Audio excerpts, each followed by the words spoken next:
Selamat siang anak-anak. Sekarang kita masuk dalam pelajaran PKN dan kita akan membahas tentang indahnya keragaman budaya bangsaku. Seperti yang sudah Ibu sampaikan bahwa banyak sekali keragaman yang ada di Indonesia, ya. Ada begitu banyak keragaman. Dari Sabang sampai Merauke ini tentu ada banyak sekali keragaman. Kalau tadi di pelajaran IPS kita sudah belajar tentang keragaman agama, dan hari ini di PKN kita belajar keragaman secara umum, ya. Indonesia terdiri dari beribu-ribu pulau, beribu-ribu bahasa, dan beribu kebudayaan. Beragam suku bangsa di Indonesia itu adalah salah satunya. Ada suku Batak, suku Toraja, suku Jawa, ada juga Bali, ya kan? Ada juga Flores, ya kan? Dan banyak yang ada di Indonesia. Lalu kemudian keragaman agama seperti yang tadi kita sudah belajar. Ada agama Islam, Kristen, Hindu, Buddha, ya kan?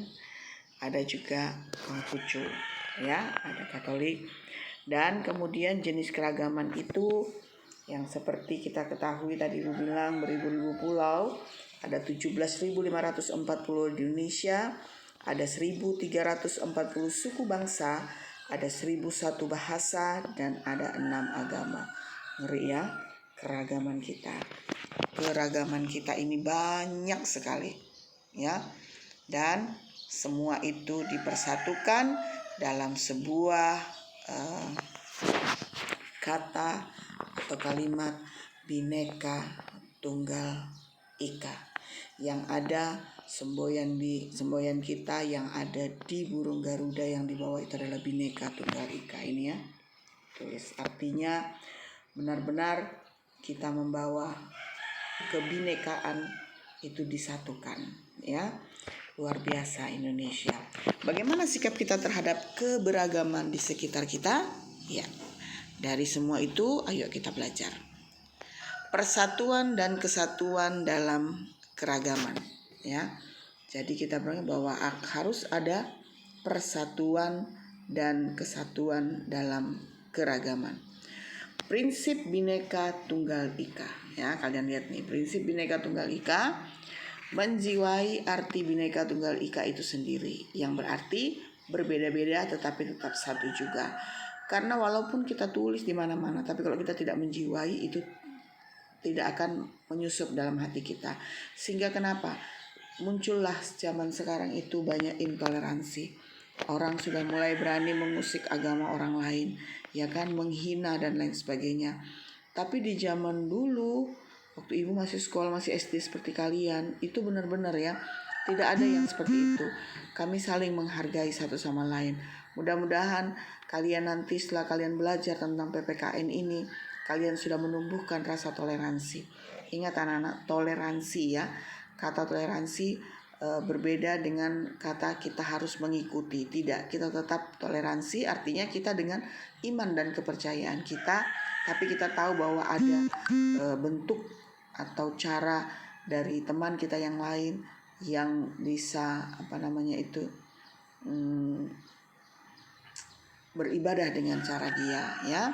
Lalu kemudian dengan keberagaman ras dan agama di Indonesia, kita diwajibkan untuk bersatu dan satu bangsa, yaitu bangsa Indonesia.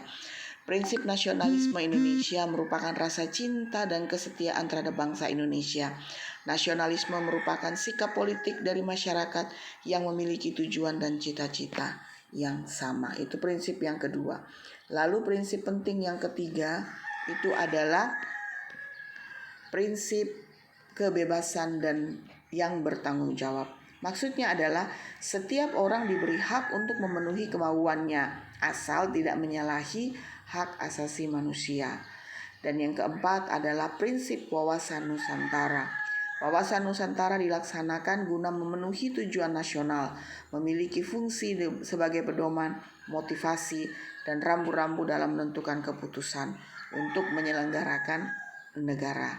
Dan prinsip yang terakhir adalah prinsip persatuan pembangunan untuk mewujudkan cita-cita reformasi. Sebagai warga negara, kita harus bisa mengisi kemerdekaan dengan baik. Caranya dengan melakukan pembangunan dengan dilandasi rasa persatuan, ya. Itulah 5 hal prinsip yang harus kita miliki.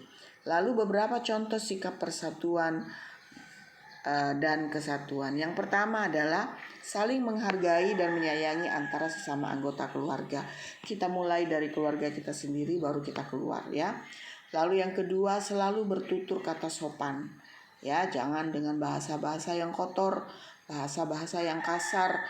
Walaupun kita marah, mari kita menggunakan bahasa-bahasa yang lebih baik lagi. Menjaga kerukunan dengan semua anggota keluarga. Sebisa mungkin kita menjaga emosi kita, sebisa mungkin kita mengekang, ya. Jangan teriak sama mama, akhirnya marah kakaknya, marah adiknya, berkelahi misalnya, atau ribut dengan, pokoknya bagaimana caranya kita menyelesaikan perkara itu dengan baik. Lalu tidak memaksakan kehendak kepada orang lain.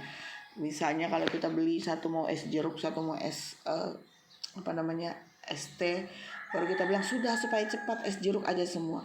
Yang satu bilang saya nggak suka, saya mau. Jadi tidak memaksakan. Semua orang punya pilihan, asal itu masih dilandasi dengan rasa yang baik. Dan kemudian membantu anggota keluarga bisa bila mengalami musibah. Jangan kita biarkan tetangga kita peduli amat, dia kan siapa pokoknya kita nggak mau. Tapi kita harus saling membantu. Kita harus lebih ringan tangan untuk membantu orang lain. Lalu kemudian ingat kisah sapu lidi. Waktu mereka satu, mereka tidak akan berguna. Mereka mudah dipatah-patahkan, lalu kemudian dibuang, dijadikan kalau ada api langsung dibuanglah ke api. Tapi kalau mereka bersatu, mereka bisa membersihkan kotoran-kotoran dan mereka bisa berguna. Demikian juga kita. Kalau satu suku sendiri-sendiri dari 17.000 itu, kita tidak jadi apa-apa. Kenapa Indonesia bisa dijajah sampai 350 tahun oleh Belanda dan 3,5 tahun oleh Jepang? Karena tidak ada rasa persatuan. Setelah persatuan itu, maka kita bisa menang. Walaupun sebenarnya persenjataan kita adalah persenjataan yang masih sangat tradisional, tetapi bisa melawan penjajah. Perbedaan bukanlah suatu penghalang, tetapi menjadi sebuah kekuatan. Karena para pejuang kemerdekaan bersatu, seperti yang Ibu sampaikan, maka kita berhasil merdeka dan mempertahankan kemerdekaan. Lalu tugas kita apa? Tugas kita saat ini, kita kan gak berperang lagi, ya kan? Kita gak mau membunuh orang yang menjajah kita. Tapi tugas kita adalah mengisi kemerdekaan dengan sikap persatuan dan kesatuan. Kita membuat negara kita menjadi maju, mendukung pemerintah dengan segala kebijakan-kebijakannya, ya. Seperti sekarang karena pandemi, kita perang melawan pandemi. Pemerintah bilang jangan keluar-keluar sebisanya. Ya janganlah kita keluar-keluar. Anak-anak saya perhatikan masih ada beberapa anak-anak di sekitar ibu itu masih bermain di luar, ya. Masih bermain di luar dan tanpa masker. Ya, anak-anak sekalian, mari jangan kita biarkan yang seperti itu untuk tugas kita hari ini, tugas kita saat ini sebagai anak-anak, supaya kita jangan belajarnya online terus. Kita bisa bertatap muka, kita bisa langsung belajar di sekolah. Bagaimana caranya? Kita harus mendukung program pemerintah, kebijakan pemerintah, pakai masker kemana-mana, mengurangi resiko untuk menjadi menularkan. Kita mungkin sehat karena kita masih anak-anak, tetapi kalau sampai di rumah dan nenek kita sakit, bisa meninggal karena sakit COVID, ya. Dan dengan belajar lebih giat dari rumah, sebisanya tidak melakukan aktivitas di luar rumah jika tidak terlalu penting. Itu tugas kita. Jadilah pahlawan melawan pandemi, ya. Kita bisa menjadi pahlawan dengan menjaga diri kita. Kita jadi pahlawan pandemi. Kalau Lemonilo, dia bilang menjadi pahlawan keluarga karena kita makan mie dia. Tapi sekarang ini kita menjadi pahlawan pandemi. Artinya kita melawan pandemi bersama dengan keluarga dengan cara tidak keluar rumah kalau tidak terlalu penting. Bersatu kita teguh, bersama kita bisa mengusir virus corona dengan cara stay at home, rajin cuci tangan, dan saat ini Indonesia memanggil kalian untuk menjadi pejuang melawan COVID. Lihat, setiap hari ada ambulans lewat di Sangatta sekarang sudah pakai beko untuk menggali kuburan. Dahsyat sekali. Oleh karena itu mari anak-anak, saat ini Indonesia memanggil anak-anak 4A dan 4B untuk menjadi pejuang melawan COVID. Ingatkan orang tua dan keluarga teman-teman agar kita tetap sehat. Begitu orang tua pulang, langsung suruh cuci tangan, mandi, ganti baju, ya, supaya kita bisa sehat, ya. Bersama dengan Indonesia, kita pasti bisa melawan COVID itu. Baik anak-anak, demikianlah penjelasan dari Ibu dan juga untuk pelajaran PKN ini. Hari ini pun belum ada tugas, kalian menyimak ini dan kalian bisa sekali lagi mengingatkan orang tua. Kalau kalian tidak terlalu penting untuk ikut orang tua kemana orang tua pergi, tinggallah di rumah. Stay at home artinya tetap tinggal di rumah, ya, kecuali kalian masih makan dengan ASI, artinya air susu ibu, kalian masih kasarnya netek gitu ya, boleh ikut orang tua. Kan kalian udah gede, udah kelas 4, masa masih mau ikut orang tua kemana orang tua pergi, ya. Demikian penjelasan dari ibu kepada anak-anak sekalian. Dari contoh sapu lidi itu kita bisa melihat bagaimana keragaman itu kita tindaki. Indonesia kita kaya, mari menjadi pahlawan COVID, menjadi pahlawan pandemi dengan cara mengingatkan orang tua kita. Itulah indahnya keberagaman, kebersamaan. Bukan cuma orang tua kita, tetangga kita, teman-teman kita. Jangan lupa pakai masker. Cuci tangan, terus cuci tangan, terus cuci tangan. Maka kita terhindar dari semuanya itu. Terima kasih anak-anak. Selamat siang dengan Ibu Teli di sini. Mari kita semangat supaya tahun pelajaran berikutnya kita bisa belajar di sekolah. Tuhan Yesus memberkati. Shalom.